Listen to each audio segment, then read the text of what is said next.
చంద్రబాబు గారి దెబ్బతో ప్రభుత్వం పడిపోయినా ఇంకా ఎకిలి మాటలు ఎకిలి చేష్టలు పోలా. గత తెలంగాణలో ఎన్నికల ముందు చంద్రబాబు గారిని అరెస్ట్ అయితే అక్కడ కార్యక్రమాలు చేస్తుంటే ఆ కార్యక్రమాలని అడ్డుకొని ఎకిలిగా మాట్లాడినటువంటి కేటీఆర్ ఈ రాష్ట్రంలో కాదు పక్క రాష్ట్రంలో చేసుకోండి అని ఒకే ఒక్క మాటకి నీ ప్రభుత్వం గొప్ప కూలిపోయింది. ఖమ్మం జిల్లాలో కానీ మహబూబ్నగర్ జిల్లాలో కానీ అలాగే ఆంధ్రాకి బార్డర్ అయినటువంటి నల్గొండ జిల్లాలో కానీ నీ పార్టీ తుడిచిపెట్టుకుపోవడానికి ముఖ్య కారణం చంద్రబాబు నాయుడు గారి మీద ఎకిలిగా మాట్లాడడమే కేటీఆర్. అలాగే నీ తండ్రి ఒకసారి చంద్రబాబు నాయుడికి హిందీ భాష రాదు, ఇంగ్లీష్ బాగా రాదు అని మాట్లాడాడు.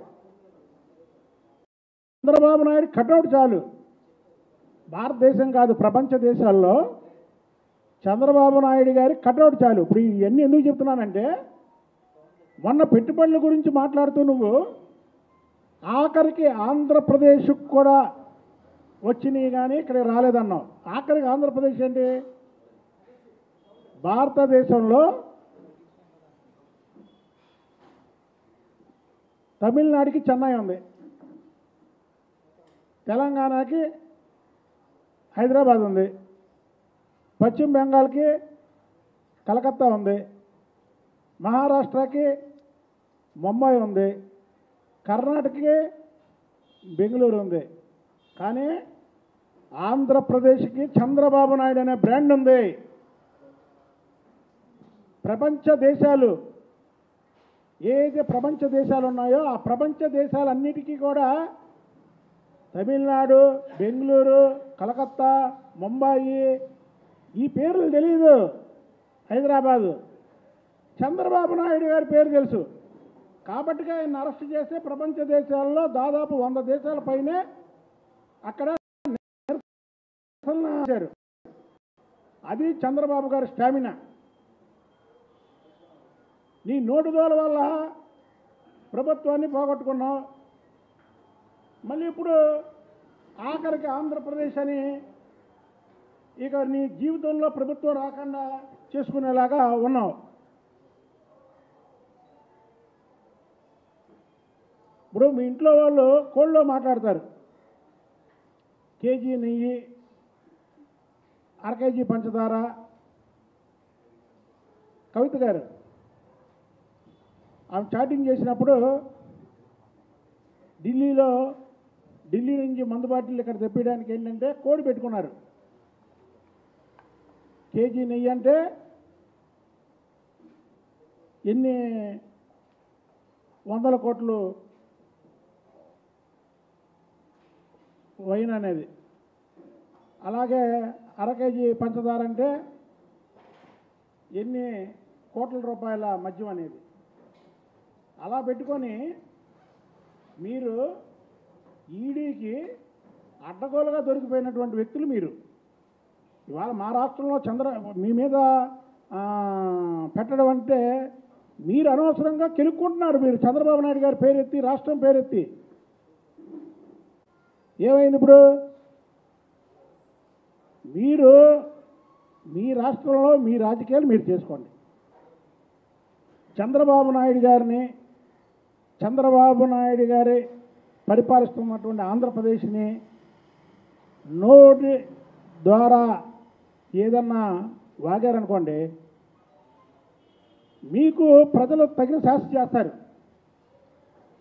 మీ దగ్గర గెలిచినటువంటి 39 మంది ఎమ్మెల్యేలు కూడా అందులో దాదాపు 15 మంది ఏదైతే మా ఆవిడ గాంధీ కానీ, ఎమ్మెల్యే గాంధీ కానీ, అలాగే ఇంకా చాలామంది మిత్రులు ఉన్నారు. వాళ్ళందరూ గెలిచారంటే ఆ రోజు నువ్వు అందరి తప్పు అని ప్రజల్లోకి తీసుకెళ్ళి చంద్రబాబు నాయుడు గారిని కేటీఆర్ అన్నం తప్పు, చంద్రబాబు నాయుడు గారు అరెస్టుని ఖండించారు కాబట్టి గెలిచారు వాళ్ళందరూ. లేకపోతే నీకు ఆ 39 సీట్లు కూడా వచ్చాయి కావు. పక్కా కాంగ్రెస్, కోమటిరెడ్డి వెంకటరెడ్డి చంద్రబాబు నాయుడు గారు అరెస్టును ఖండించాడు. కాబట్టి నల్లగొండ స్లీప్. చంద్రబాబు నాయుడు గారు ఏదో మీ రాష్ట్రం వదిలి ఆంధ్రప్రదేశ్ని పరిపాలిస్తున్నాడని మీరేదో నోటుకొచ్చినట్టు చంద్రబాబు నాయుడు గారి గురించో లేదా ఈ రాష్ట్రం గురించో మాట్లాడారనుకో, మీకు రానున్న రోజుల్లో సిరిసిల్లలో కూడా నువ్వు గెలవు. చంద్రబాబు నాయుడు గారికి తెలుగు ప్రజలే కాదు, ఈ భారతదేశంలో ఉన్నటువంటి అన్ని మతాలు, అన్ని భాషల్లో కూడా చంద్రబాబు గారికి ఒక ఇమేజ్ ఉంది. నువ్వు రేపు కానీ మాట్లాడేవానికి ఇంకొకసారి మాట్లాడితే నువ్వు సిరిసిల్లలో కూడా గెలవు. అది చంద్రబాబు నాయుడు గారి పవరు. మీ నాన్నగారికి తెలుసు అది. చంద్రబాబు నాయుడు గారి గురించి మీ నాన్నగారికి తెలుసు. మీరు ఒకసారి పడ్డారు, అసలు లెగుస్తారో లేగలేరో అనే దీంట్లో ఉన్నారు. చంద్రబాబు నాయుడు గారు ఓడినా ఎన్నిసార్లు గెలిచాడు? జగన్మోహన్ రెడ్డి వికృత చేష్టలతో చంద్రబాబు నాయుడు గారిని ఎన్నో ఇబ్బందులు పెట్టి లేనిపోని కేసులో లోపలికి వెళ్తే ఏమైంది చెప్పండి? జగన్మోహన్ రెడ్డి లోపలికి వెళ్తే ఏమైంది? 1,00,000 కోట్లు దోచుకున్నాడు, లోపలికి వెళ్ళాడు అన్నారు ప్రజలు. అదే చంద్రబాబు నాయుడిని అన్యాయంగా లోపల జైల్లో వేస్తే ఏమన్నారు? అని అన్యాయంగా వేశారు చంద్రబాబు నాయుడిని. చంద్రబాబు నాయుడు గారు అవినీతికి దూరంగా ఉంటాడు, చంద్రబాబు నాయుడు గారికి ఇలాగ వేయడం ఏంటని ప్రజలందరూ కూడా